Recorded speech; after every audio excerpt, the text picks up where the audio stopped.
तो वहां पैठण में एक ब्राह्मण थे, उनकी बेटी का विवाह होना था, लेकिन उनके पास व्यवस्था नहीं थी धन की।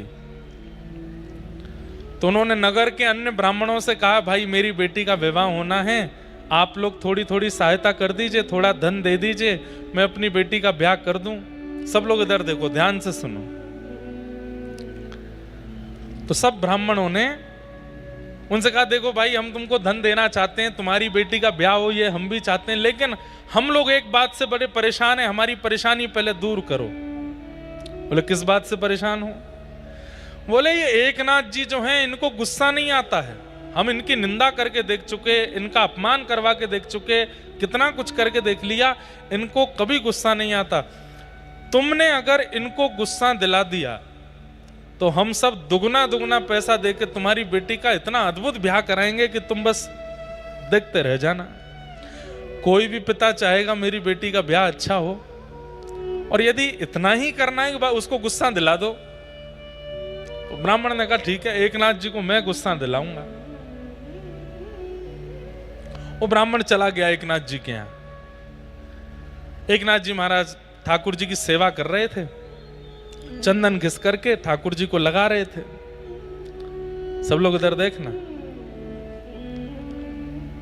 और ये ब्राह्मण आया और बिना पादुका उतारे, बिना किसी भी प्रकार का ध्यान रखे कि ठाकुर जी विराज रहे हैं, एकनाथ जी विराज रहे हैं, सेवा चल रही है, बिना पादुका उठा रहे अंदर घुस गया। अंदर जाकर के बिल्कुल पादुकाओं में ही खड़ा हो गया। एकनाथ जी की धीमे से दृष्टि पड़ी, पादुका पहन करके खड़े हैं। एकनाथ जी हंसने लगे, आइए आइए स्वागतम। और बिल्कुल ठाकुर जी की तरफ पैर करके ऐसे एक के ऊपर एक पैर रख के पादुका बिल्कुल ठाकुर जी को दिखाते हुए बैठ गए वहीं पे। बहुत जोर की भूख लगी है, आप बड़े संतों की सेवा, ब्राह्मणों की सेवा करते हो, चलो मुझे प्रसाद पवाओ। एकनाथ जी बोले बड़ी कृपा, आप हमारे घर आए हैं। अरे सुनो, अपनी पत्नी को बुलाया, बोले ब्राह्मण देवता आए, बढ़िया पकवान बनाओ, इनको प्रसाद पवाओ। पत्नी ने भी आके देखा, ये पादुका पहन करके बैठे हैं सामने और बड़ा अजीब व्यवहार कर रहे हैं, लेकिन पत्नी भी एकनाथ जी जैसी, वो भी हंस रही थी, उसको भी गुस्सा नहीं आया।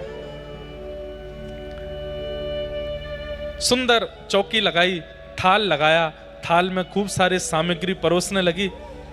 तो ये सोचने लगे जूते से तो ये गुस्सा हुए नहीं, अभी रुको मैं कुछ करता हूं।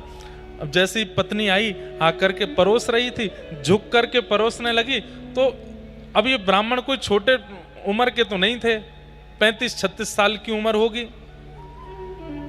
एकनाथ जी की पत्नी के पीठ पर चढ़ गए, और जैसे एक छोटा बालक किसी माँ की पीठ पर चढ़ जाता है, ऐसे एकनाथ जी की पत्नी के ऊपर चढ़ करके ऐसे गला उनका पकड़ लिया, पैरों से उनका पेट दबा लिया, और ऐसे चढ़ करके छोटे बालक की तरह लिपट गए उनसे पीछे पीठ पर।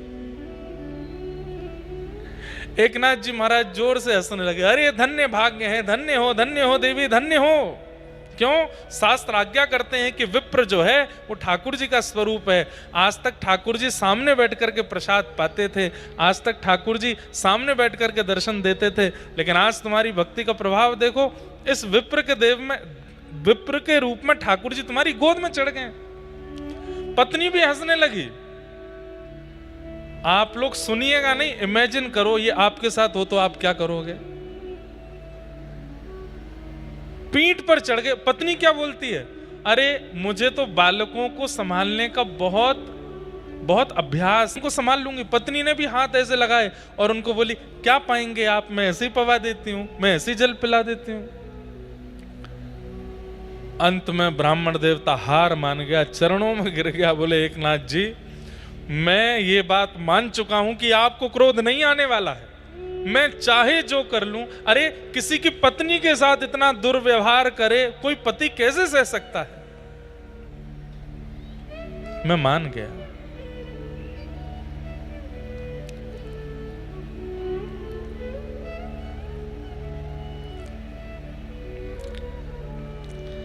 असली बात यह है कि मेरी बेटी का विवाह है, और मुझे पैठण के ब्राह्मणों ने कहा कि मैं आपको गुस्सा दिलाऊंगा तो वो सब मेरी बेटी के ब्याह के लिए जो धन राशि है मुझे देंगे, इसलिए बस मैं आपको गुस्सा दिलाने आया, मेरा आपसे कोई बैर नहीं है।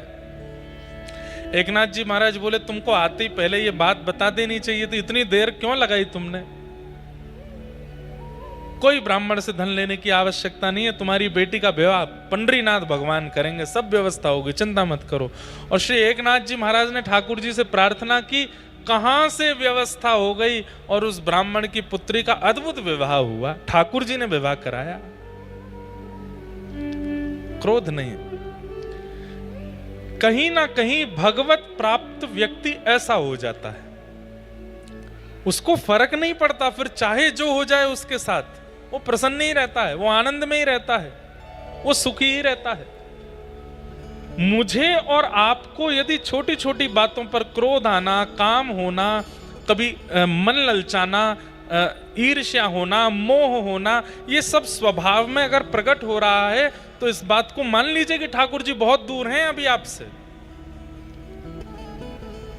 छोटी छोटी बातों की तो बात क्या, बड़ी से बड़ी घटना हो जाती है और आप मुस्कुरा करके सह लेते हैं, तो समझ जाओ ठाकुर जी आस पास ही हैं, बस कुछ ही देर में, कुछ ही दिनों में प्रकट होने वाले।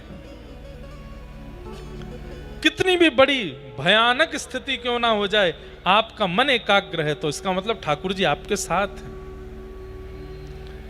तापत्रय विनाशाय श्री कृष्णाय वयम नमः। 3 प्रकार के तापों का जो विनाश करते हैं, ऐसे श्री कृष्ण को हम प्रणाम करते हैं, उनको हम वंदन करते हैं।